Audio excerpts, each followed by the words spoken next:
ಎಂದಾದರೂ ಗಮನಿಸಿದ್ಯಾ? ಹೃದಯದಿಂದ ಸತ್ಯವಾಗಿರುವವರು ಜೀವನದಲ್ಲಿ ಅತಿ ಹೆಚ್ಚು ಮುರಿಯಲ್ಪಡುವವರು. ಎಲ್ಲರ ಒಳಿತನ್ನೇ ಯೋಚಿಸುವವರ ಜೊತೆ ಅತಿ ಹೆಚ್ಚು ಅನ್ಯಾಯವಾಗುತ್ತದೆ.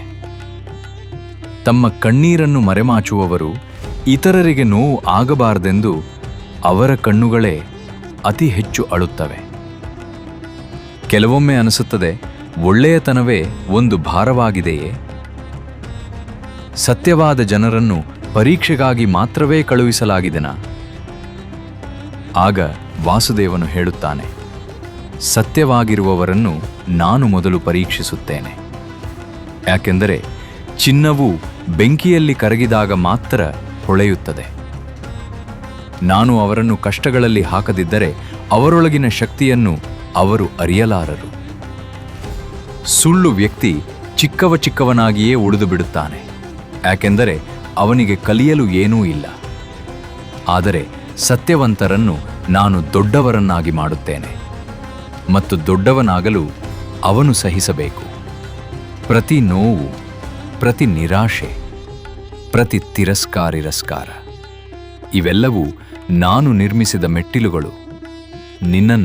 ನಿನ್ನನ್ನು ನಿನ್ನ ಅತ್ಯುನ್ನತ ರೂಪದವರೆಗೆ ಕರೆದೊಯ್ಯುವ ಮೆಟ್ಟಿಲುಗಳು.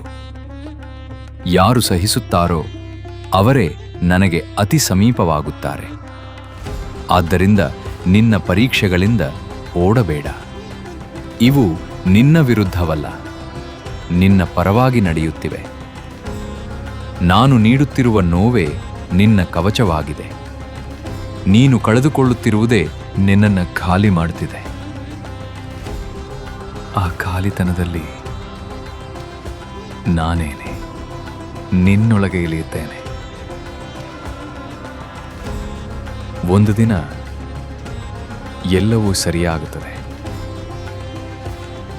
ಆಗ ನೀನು ಹಿಂದೆ ನೋಡಿ ಹೇಳುವೆ, ಪ್ರತಿ ಗಾಯವೂ ಒಂದು ಆಶೀರ್ವಾದ, ಪ್ರತಿ ಕಣ್ಣೀರು ಒಂದು ತಯಾರಿ.